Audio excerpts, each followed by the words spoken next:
Eu te conto um pouquinho da minha história, para você saber como que eu saio de uma síndrome de burnout e me torno uma enfermeira esteta e empreendedora. Seja muito bem-vinda e muito bem-vindo aqui ao Empoenfer. Eu sou doutora enfermeira Caroline Maroto e esse daqui é o seu canal de empoderamento da enfermagem. Lá em 2007 eu começo a minha carreira dentro da área da saúde. Minha primeira formação foi como técnica de enfermagem e instrumentadora cirúrgica. Minha primeira aproximação assistencial foi dentro de um centro cirúrgico como instrumentadora, onde eu já estava próximo ali às cirurgias plásticas. Olha, a gente não sabe o que espera o nosso futuro. Após concluir ali o meu período do técnico de enfermagem e instrumentação cirúrgica, eu ingresso na faculdade de enfermagem, presto vestibular e passo com excelência, porque eu já sabia o que eu queria. Entro numa das maiores universidades públicas deste país com muito orgulho. Eu sou veterana da UERJ. Ali me aproximo da assistência e sem conflitos naquele momento eu sabia onde eu estava entrando. Afinal, eu já vinha de um contexto lá atrás como técnica de enfermagem. Após concluir a minha graduação, eu ingresso imediatamente na residência. Afinal, o que os nossos professores lá da faculdade sempre falam pra gente? Que a gente tem apenas dois caminhos dentro da área da saúde e especificamente da enfermagem. Um ato, na minha opinião, muito cruel para nós que estamos ali perdidos no processo de formação e muitas vezes não tem ali uma retaguarda familiar que construa um enredo social das minhas possibilidades profissionais. Então ali, na minha graduação, eu tinha apenas duas opções de mercado. Ou eu iria para a estratégia de saúde da família, ou iria para o hospital. Naquele momento, as minhas maiores referências da saúde, e ainda são, eram cardiologistas, estavam dentro de uma terapia intensiva. Naquele momento, eu decido ingressar na residência. Entro na residência, faço parte do movimento de especialistas dentro de um CTI, de um pós-operatório de cirurgia cardíaca e me formo como cardiointensivista, estando próxima ali de grandes centros de alta complexidade. Paralelamente a esse momento, eu faço uma segunda pós-graduação. Faço ciências políticas, porque eu entendo que absolutamente só existem duas formas da gente mudar o mundo. Uma é com conhecimento científico, o poder da educação, que transformou a minha vida, e claro,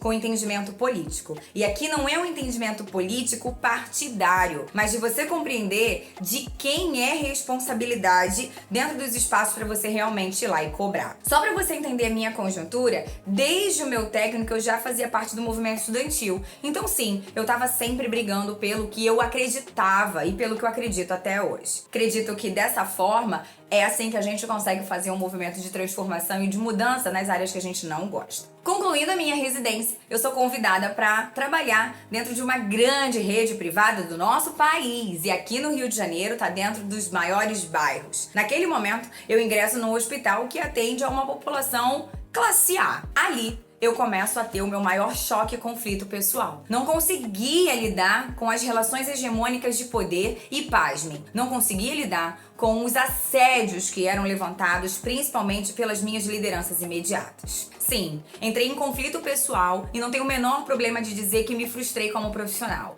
Não porque eu não entendi o que era ser enfermeira, mas por não concordar com as relações interpessoais que coexistiam naquele ambiente já de grande demanda psicológica que era uma coronária e uma terapia intensiva com pós-cirurgia cardíaca. Naquele momento, eu começo a me preocupar como que eu estava lidando com a minha vida. Nesse momento, eu percebo colegas dormindo embaixo do balcão, puxando colchonetes e dormindo do lado do vaso do boxe de pacientes que naquele momento não estavam sendo ocupados. Aquilo mexeu comigo, porque eu entendia que eu tinha estudado muito, foram muitas noites de sono, muitas lágrimas, muitos choros, muitos desesperos para eu me formar. E sim, dormir no chão, pra mim, era um ato de agressão. Mexia com valor pessoal muito próprio. E aqui, entendam, por favor, na minha cabeça, quem dormia no chão, num colchonete, num papelão, daquele formato que eu vi alguns colegas, eu retratava a imagem de um mendigo. O que conflitava absolutamente com o que eu entendia como uma profissão, como uma pessoa qualificada com nível superior. E dali pra frente, foi só problema problemas atrás de problemas. Minhas relações pessoais, na época o meu noivo, minha mãe, os meus amigos próximos não aguentavam mais me ouvir. Afinal, eu chegava em casa reclamando, estressada, preocupada, gritando, irritada, muito brava. Mas eles tinham que entender. Eu tava estressada. Até porque, na nossa conjuntura atual, você dizer que você tá estressada pelo seu trabalho é sinônimo de alta performance e alta produtividade. Isso não é real. Isso é sinal de esgotamento físico. Mas houveram 2 momentos que me fez perceber que a minha angústia e o meu sofrimento emocional estavam demasiadamente extrapolados. O primeiro deles foi quando a pessoa que eu mais amava naquele momento relata pra mim que eu não era mais a pessoa que ele tinha se apaixonado, porque eu vivia reclamando e estressada e achava que todo mundo tinha que entender isso. O segundo foi quando a minha mãe, que construiu um castelo de cartas ao meu redor, dizendo que se eu estudasse com empenho, me formasse numa boa faculdade, adquirisse um bom emprego, eu seria feliz e realizada e teria satisfação profissional. Naquele momento, não era o que estava acontecendo. Mas eu entendo também que a minha mãe, naquele momento lá atrás, ela não tinha muitos conhecimentos. Ela estava me dando só o que ela tinha. E era o entendimento dela do que seria um mundo ideal para mim. Mas eu vivia sofrendo, acreditando que aquilo ali seria o meu ideal. E esperando adquirir X cargos e X momentos para que realmente aquela virada acontecesse. E não foi. Adquiri espaços significativos dentro daquele hospital e ainda assim me mantinha frustrada, decepcionada, com um sentimento de desvalorização cada vez maior. Até que foi o ponto final pra mim. Uma vez voltando do plantão, em pé, no ônibus, atravessando a linha amarela, pra quem quer que conheça o Rio de Janeiro, todo mundo voltando da praia, cheirosíssimos, e eu voltando do meu plantão, num engarrafamento fenomenal, eu começo a chorar copiosamente. Mas aquilo já era um hábito. Preparando minhas coisas para ir pro plantão, eu já entrava em angústia, era um sofrimento, um desespero, eu não queria estar ali. E eu já ficava irritada só de preparar minhas coisas para chegar no plantão. E a volta para casa era sempre conflitante. Eu sempre chorava. Eu sempre tinha uma angústia e um estresse profundo dentro de mim. Naquele momento eu acreditava que era por ter discutido com alguém, ou porque alguma relação tinha conflitado inicialmente, ou porque eu tinha perdido algum paciente que eu tinha me apegado um pouco mais, ou porque alguém não tinha assumido uma ordem que eu tinha dado. Eu sempre justificava o motivo pelo qual eu estava insatisfeita voltando do meu plantão. Naquele dia, especificamente, desse episódio que eu estava em pé no ônibus, com um fone de ouvido muito alto, eu comecei a chorar. Chorava de um ponto extremamente descontrolada, onde uma jovem senhora, sentada no banco, olha pra mim e me cede o lugar. Naquele momento eu só estava cansada e estressada e eu confesso, aceitei e sentei. E vim até a minha casa. Naquele momento, respirando, meditando, ouvindo minha música e só querendo chegar em casa. Quando eu chego na minha casa, que eu tomo banho e vai acalmando, onde eu vou realinhando os meus chakras, cai uma grande ficha. Por que aquela senhora cedeu o lugar pra mim? Naquele momento, uma menina. E aquela jovem senhora possivelmente estava muito mais cansada do que eu, tinha muito mais experiência e bagagem, seja física ou emocional, do que eu. O que aquela senhora tinha visto em mim pra me ceder o lugar dela? Enfim, eu não conseguia responder o que aquela senhora tinha visto. Mas ali começaram a vir uma avalanche de sentimentos de que eu não estava normal. Apesar de todo mundo acreditar que o seu ambiente de trabalho é estressante e que todo mundo reclama do seu trabalho, essa era a conjuntura que eu vivia. Todo mundo reclamava do seu trabalho. Ninguém gosta de acordar cedo para ir trabalhar. E eu achava que aquilo era normal. Até que eu vou pedir ajuda. E peço ajuda e faço terapia. E recebo o diagnóstico de burnout.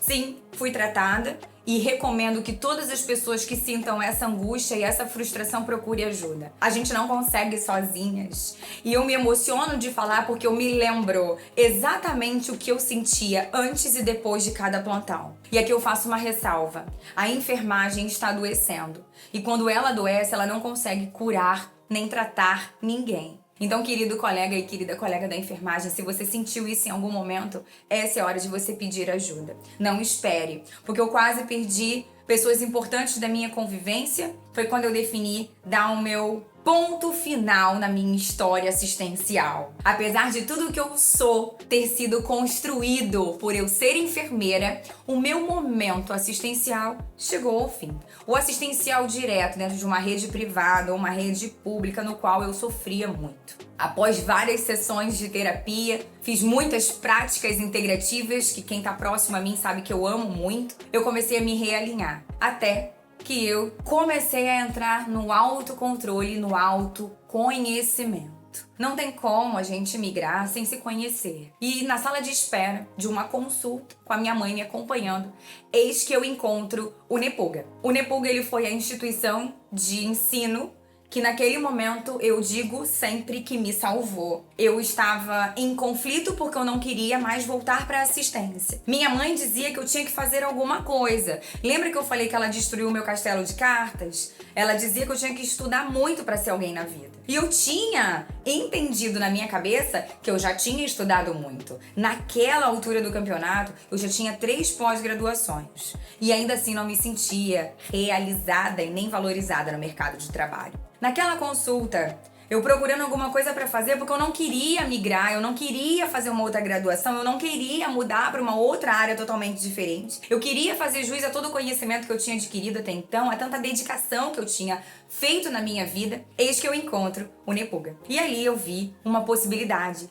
a luz no fim do túnel, ser enfermeira esteta. Cuidar de pessoas, promover saúde, trazer conforto e bem-estar para as pessoas. E sim, construir protocolos onde as pessoas se sentissem cada vez mais jovens e mais felizes com a sua autoimagem, diminuindo os distúrbios de autoimagem e contribuindo para o autocuidado. Ali eu me encontrei numa época onde a nossa resolução ainda era um grande problema.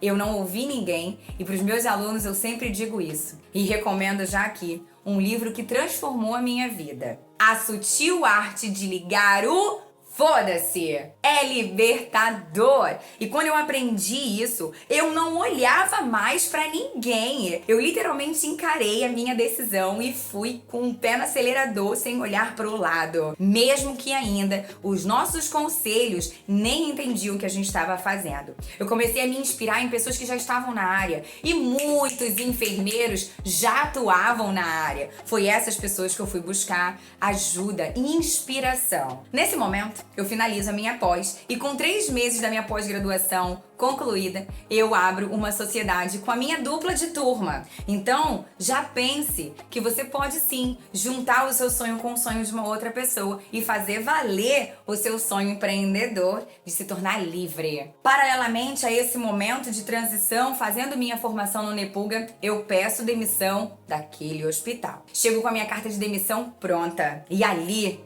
eu lembro da minha coordenadora falando: calma, respira, eu vou adiantar as suas férias. E depois, quando você voltar, você repensa. E quando eu olho dentro dos olhos dela e digo: não, você não tá entendendo. Eu quero ir embora. Eu não quero mais ficar aqui. A sua empresa não atende as minhas demandas. Eu não consigo mais ficar aqui. Naquele dia eu fui andar na praia, depois da assinatura da minha demissão. Eu enrolei as minhas calças jeans e fui andar. Andando na areia, água do mar molhando os meus pés, aquele vento. Eu me senti tão livre. Foi a melhor sensação da minha vida. E ali foi a minha mudança definitiva. Entretanto, pensa. Eu estava falida, não sabia como eu ia pagar as minhas contas dos próximos meses. Eu tinha uma rede de apoio do meu noivo e da minha mãe que garantiram essa tomada de decisão assim, um pouco mais impetuosa. Então, se você quer pedir sua demissão para fazer essa transição, tenha cautela, crie um planejamento estratégico para você poder fazer sua carta de alforria com classe, sem consequências constrangedoras para o seu futuro, ok? Mas foi libertador. E aí, entramos num processo empreendedor, onde eu empreendo desde 2018. Minha sociedade continuou durante um tempo até que o nosso casamento, o nosso amor acabou. Mas eu sou extremamente grata à minha sócia, que também é enfermeira e hoje empreende com os projetos dela. A gente só entendeu que estávamos tendo visões estratégicas de negócios diferentes. Vendemos a nossa marca, que continua ali consolidada e crescendo cada vez mais. E hoje empreendo num outro bairro e expandindo para o Brasil inteiro, graças às ferramentas ferramentas digitais. Nesse movimento de transição, mais uma vez, eis que ingresso no mestrado. E lá em 2019, quando eu consigo ser aprovada, eu fiz mestrado em saúde digital, popularmente conhecido como telemedicina, mas esse nome não está correto. Telemedicina é para medicina, teleenfermagem para enfermagem, telepsicologia, teleodontologia e assim por diante. Então, fiz um mestrado em teleenfermagem, em saúde digital e acabo me aproximando do mundo da docência. Dei aulas e ministro aulas em várias instituições por esse Brasilzão afora. E aí, eis que recebo a oportunidade de conduzir as pós-graduações em enfermagem estética, tanto aqui no Rio quanto lá em Manaus. E é um prazer e um privilégio inenarrável empoderar mulheres a fazer a diferença na sua vida. Digo mulheres porque são o maior número de poderosas que querem transformar as suas vidas. Só para você entender que hoje eu estou assumindo esse canal como uma proposta terapêutica lá atrás do profissional que me atendia, dizendo que eu precisava colocar para fora tudo que me angustiava. Então, o meu primeiro vídeo foi lançado no dia 13 de novembro de 2018, como uma proposta terapêutica para eu me libertar dos meus fantasmas mentais. Entretanto, em 2020 era o ano da enfermagem, lembra? E que por mais uma vez, talvez por ironia do destino, ficamos como coadjuvantes no momento da pandemia da Covid-19. Só que naquele momento, eu já tinha um canal onde eu produzia conteúdos semanais, trazendo ferramentas, estruturas, reflexões e críticas para a enfermagem brasileira sobre o empoderamento da profissão e essa busca da valorização profissional que a gente tanto espera. Ali, em 2020, eu ganho uma certificação internacional da OMS, da OPAS e do nosso Conselho Federal de Enfermagem, dizendo que aqui, este canal é uma iniciativa exitosa de valorização e empoderamento da categoria. Pronto! Depois daquela certificação, o canal muda de especificidade e aí eu começo a construir algo um pouco mais profissional. Mas eu deixo aqui todo o meu avançar desse processo de construção de vídeos para você ver que tudo na vida é aperfeiçoável. Tá lá! O primeiro vídeo, particularmente eu morro de vergonha, mas ele tá lá pra mostrar pra você que tudo na vida é passível de mudança. Estou aqui hoje, construindo uma carreira cada vez mais empreendedora, mais liberta, mais livre, mais à vontade, mais autônoma, mais valorizada, porque um dia eu defini que eu precisava fazer algo diferente. Então, se esse vídeo aqui já mexeu com você, coloca aqui nos comentários onde você quer estar no ano que vem nessa mesma data. Esse exercício de futuro faz toda a diferença, porque eu já tinha isso muito bem traçado e tenho planos ainda bem audaciosos para minha carreira. Muitos estão tão cansados e acham que não tem mais para onde ir, acham que a carreira acabou, que o tempo passou. Não! Enquanto a vida, há esperança. Faça diferença na sua vida. Não olhe, não escute, não dê ouvidos para quem nunca construiu nada. Ouça pessoas que já fizeram aquele caminho que você quer trilhar. Elas sim têm maturidade e experiência para te indicar o melhor caminho. Por mais que seja sua mãe, que ela te ame muito, mas se ela não construiu aquele caminho, ela só tá com medo. Então os conselhos não serão tão assertivos assim. Ouça, respira, agradeça, porque eu sei que ela te ama, mas não ouça pessoas que só querem te derrubar. E pensando nisso, eu construí um e-book, onde eu mostro pra você o passo a passo do que eu fiz na minha carreira, te mostro quais são os seus direitos e os seus deveres como profissional e de uma vez por todas eu te liberto de todos aqueles assédios morais quando as pessoas dizem que você tem que fazer. Lá eu mostro pra você que não. Existe um conhecimento básico na sua lei do exercício profissional que te liberta de todo o constrangimento e assédio moral se você souber agir com postura e atitude ética. O gerador de atitudes para enfermeiros. E também tem bônus, porque nesse e-book você pode transformar mais vidas. Além de você adquirir, você pode recomendar e compartilhar o e-book. E a cada compra realizada,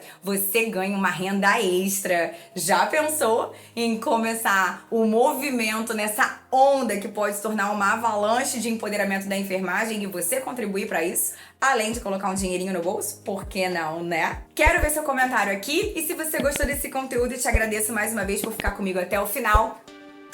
Beijo e te espero nos próximos vídeos.